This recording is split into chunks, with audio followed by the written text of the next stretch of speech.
Alright guys, I'm going to show you now how to draw a compass rose. I'm going to use a pencil because we're going to be erasing some of the marks that we make, so keep that in mind. You may want to have a better eraser than what I have here. We're going to use the top half of this piece of paper to create our compass rose. And I'm going to start by drawing a vertical line that takes up most of that top half of paper. I'm going to cut that vertical line in half, and I want the line that I'm drawing now horizontally to be about this same length, so keep that in mind. Some of you might feel like, I really would like to use a ruler for this, and that's a choice. I'm not going to, just because it makes everything take a little bit longer. So now I'm going to, from this top line here, I'm going to draw two lines that angle down.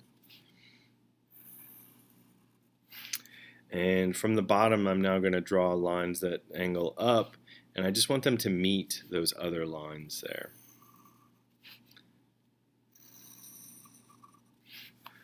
I'm going to do the same thing from the sides here, so I'm going to draw lines that angle, and I want to try to match whatever these angles are that I've created.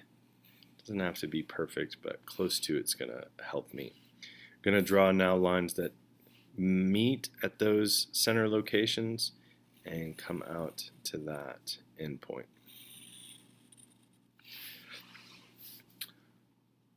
Alright, we're going to do some erasing now, and here's how I like to do this. So basically these lines that are inside, not the four that we started with, but these other lines, I'm just going to erase.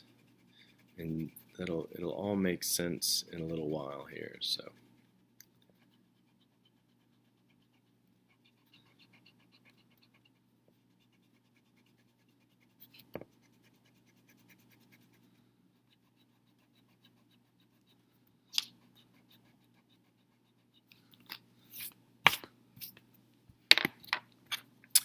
now, what we're going to do is we're going to start to add some additional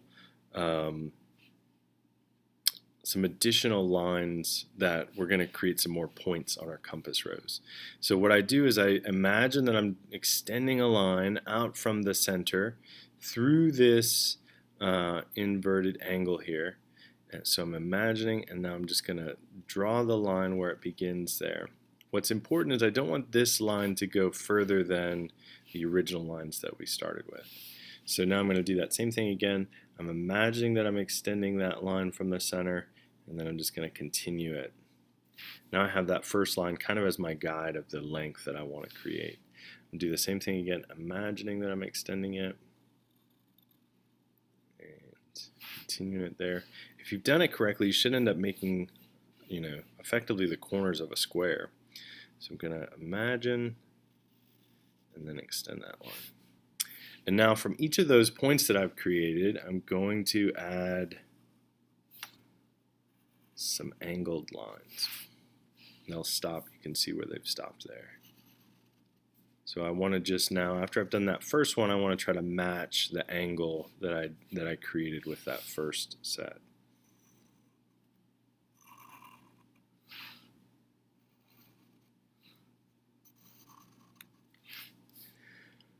And now I'm going to go ahead and I'm going to add even some more. And again, I'm using that same technique again. So I'm imagining that I'm extending a line from the center through this inverted angle here. And when I've reached that, I just want to draw that line. I'm going to make it shorter than these other lines I've made. So I'm going to follow the same rule here, imagining that I'm extending it all the way around the piece. So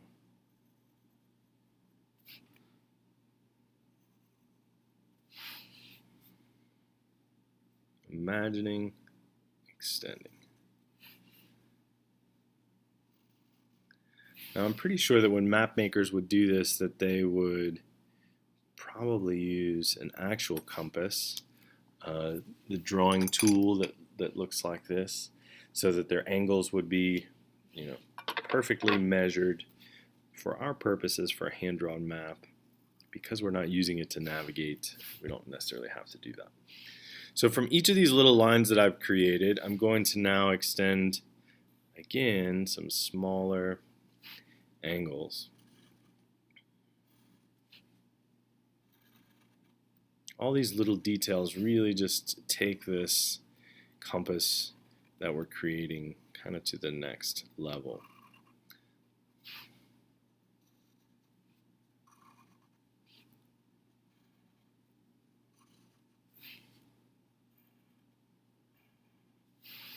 All right, now I'm going to show you very quickly how to kind of 3Dify. Actually, I want to show you one thing before we 3Dify. So from these internal angles that we have, I'm just going to draw, so that original internal angle, I'm going to draw a line that extends into the center.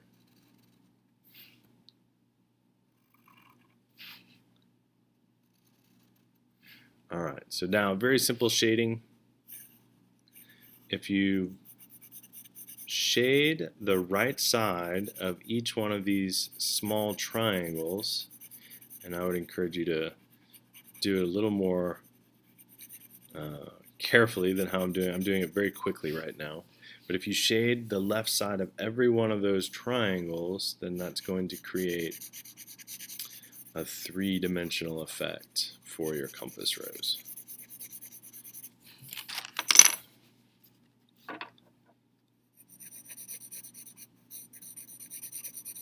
And you can do that again with all of the pieces that we've added. As long as you're shading the same side, that's going to make it look like it is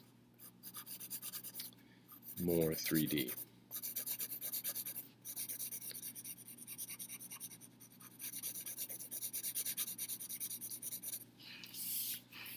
You can start to see it there. It's starting to make it look like it pops up just a little bit.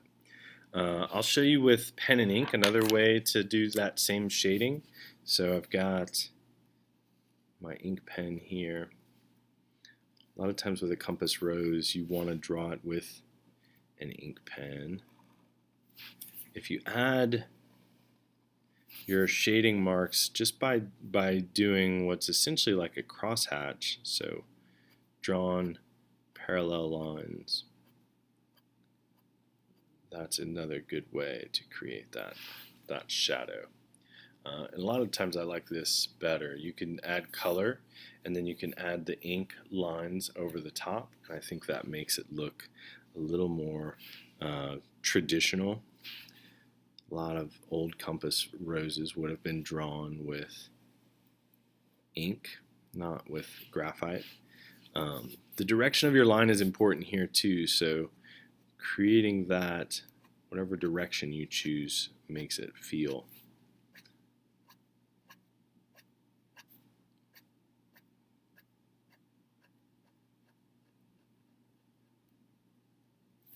But there you can see a little bit of that effect.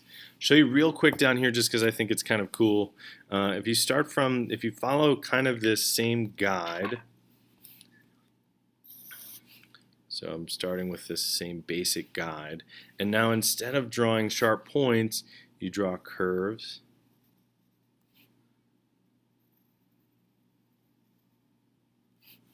That can make for kind of a fun, cool compass rose. You can kind of see the gist of it there.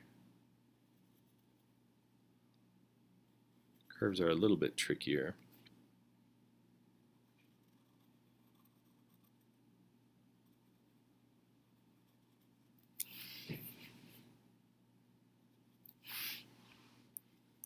I'm going to do just a little bit of erasing here.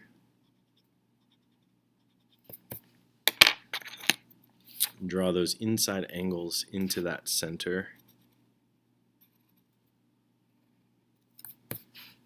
And then I would erase these initial guidelines, and then you just want to draw that center line to kind of follow the curve. Zoom in a little bit so you can see that a little bit better. So I've erased that guideline, and now I'm just going to try to stay in the middle.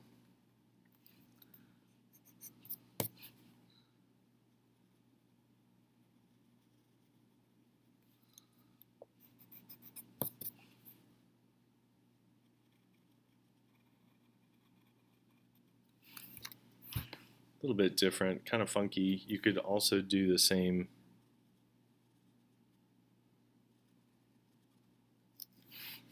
extended angles. Starts to look a little bit like a flower.